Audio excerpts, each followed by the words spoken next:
Hey guys, welcome back to We Watch Movie. I am Mike, and this is another Scream update for you. Neve Campbell recently said herself from her own lips, and not someone's cousin Bilothy. Bilothy? That's not even Timothy mixed with Billy is what I was going for there. She spoke on a red carpet, and she said, yeah, she would come back to the Scream franchise under the right circumstances. Is there any hope in the future that you would rejoin it, given like the right circumstances? Given the right circumstances, yes. She didn't say what those circumstances. Why did I just lose the ability to speak there for a moment? I thought I had a stroke. Under the right circumstances, she would come back to the franchise. And she didn't say exactly what those circumstances were, but you have to assume... What the fuck just hit the wall? God, are you there? It's me, Margaret. Speaking of circumstances, you would assume the way she goes directly into talking about what happened with her and her contract with Scream 6 and them not offering to pay her as much as she felt like she was worth.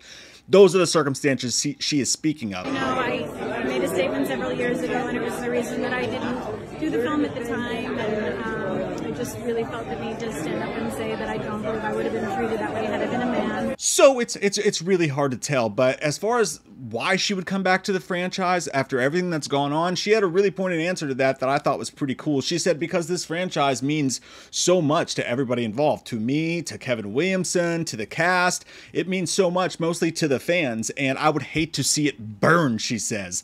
Now, this is spoken like someone who very clearly expects a fucking brink truck to be backed up to her front door to step in and save the day. That's just the way I read it, and you can watch it for yourself. But yeah, this speaks to me like someone who knows how much power she has right now with all this stuff going on with Spyglass, and it's going to be fucking fascinating to see what happens. Now, of course, this is all led for people to speculate, and I've heard some crazy stuff like Neve's actively negotiating with Spyglass for Melissa, which makes no fucking sense to me at all. I'm pretty sure that's not how any of this shit works, but hey, you hear stuff. The other day I heard that Neve and Courtney were both refusing to come back for sure, and then the next day this comes out, so it's crazy. Look, you know, with this franchise, I remember back when people were telling us Neve Campbell is in Scream 6.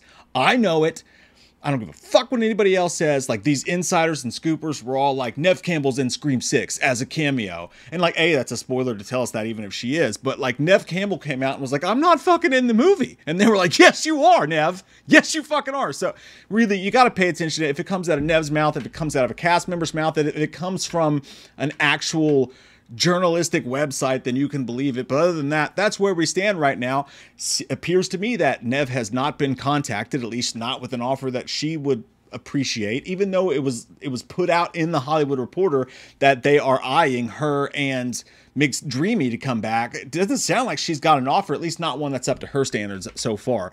So Scream is just still waiting in the wings, doing absolutely fucking nothing. Like, let's get a stick and poke it and see what happens. Now, if they called you to be a part of the next installment of Scream, your answer would be? I haven't gotten a call. Okay. So I think if you want to ask Spyglass what they're doing, you can. I will. I haven't gotten a call. But what do you guys think of this? Now, I'm going to read this to you, and I don't agree with all of it, but parts of it are interesting. This guy, Purple Bowman, says, I'm not a fan of retcons, but I agree that given the current status quo in the Scream franchise, it's a good time to pretend Scream 2022 and 6 didn't happen and continue the story after 4.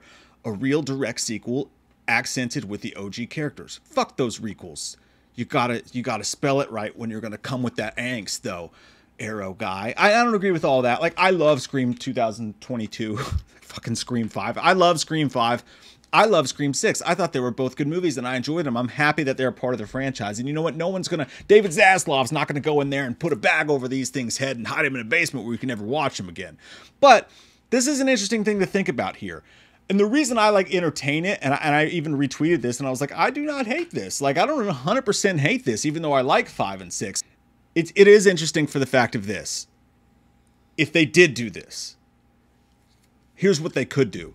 One of the main things Neve has said recently is that she never talks about the writing or anything with these films, but she has openly come out and been like, I fucking hated what they did with Dewey. I hated what they did with David Arquette. That felt wrong to me. And you know how I feel about that. Wrong kid died. But either way, one of the worst parts about that whole thing to me was the fact that Dewey and Gale earned the right to have a happy relationship. The characters did, right? They earned the right to live happily ever after, in my opinion, in some way, shape, or form, or at least have some fucking time to consummate that thing for a while. And to 5, even though I love the movie so much, I felt that was so depressing how we all landed with all that stuff, and that was just such a bummer that if they did decide to retcon 5 and 6. And I'm not saying that they ever would, but it's interesting to entertain given the state of the franchise right now, number one. Number two, that would be a way to make Neve way more interested in coming back. If you were like, hey, we're going to retcon these last two, we're going to pick it up from Scream 4, from Wes's vision. Dewey's not dead, he's coming back. It's a fucking mess to market that and all that, I understand, but just play devil's advocate with me here for a second. He's laughing his sick fucking ass off. He's a tight ass. He's a sadist. Would you be interested in that? I want to know what you guys think. In my opinion, it would be interesting because you get to bring back Dewey. He's still alive. You get to have him and Gail have that relationship that I feel, again, like they earned. And it would be a huge incentive to bring Neve back. And picking up from Scream 4 again and really focusing on these people and bringing Kirby in there as well is a fascinating idea to me. And obviously, you know, you could go Stu and wherever you wanted to go with that. That's fascinating too. Some people have brought up, hey, you could retcon it from the first movie and then you could have Randy back and you can have Stu back and you can have everybody. It hurts my buns a little too deeply to get rid of Scream 2, so I can't go that far with you, Craig. And some people have made up the good point that, hey, this is the one franchise that's always stayed true, which is not exactly true because Child's Play has, for better or worse. They've always stuck to canon no matter what batshit crazy things they did. But it would be interesting if they did it and then they could do a meta thing where they kind of wink to the camera. Something like that could also fit it in. It would take a scriptwriter to come in there and slap their dick on the table with an amazing idea to make it work. My question to you is not should it. My question to you is not will they. My question to you is should they. Would you accept that? Would you accept retconning 5 and 6 because Jenna's already out, Melissa's already out, Chad got stabbed 37.5 times, but he did live, so it would suck to see Chad go. Mindy, I think definitely it was time for her to go on the subway. As much as I liked her character in the 5th one, it felt overdone by the 6th one a little bit, in my opinion, and that really needed a death. But yeah, so that's where I'm at with it. I don't think that's the worst idea I've ever heard in my life. I think I would accept it. If they were like, here's a good script and they had it all figured out and sorted, I think I would accept it in order to bring Dewey back. And it would just be fascinating to pick up from 4 and see where we go. I do disagree with this from the producer of Get Out and Halloween. You bite your fucking tongue, pal.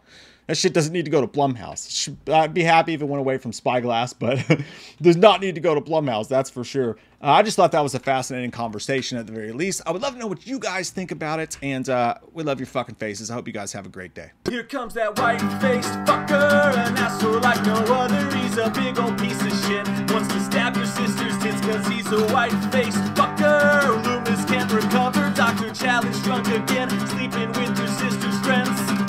Do you want to know about the darkness? I said, goddamn. Goddamn you faggot! Halloween never ends, suck my fucking dick, and I don't really care what Blumhouse fucking says. Put him in a box, or suck a fucking cock. You can say he's dead, but we all know he's not, yeah. So let's go trick-or-treating, let's go fucking drinking, let's all go rent Pumpkinhead on VHS.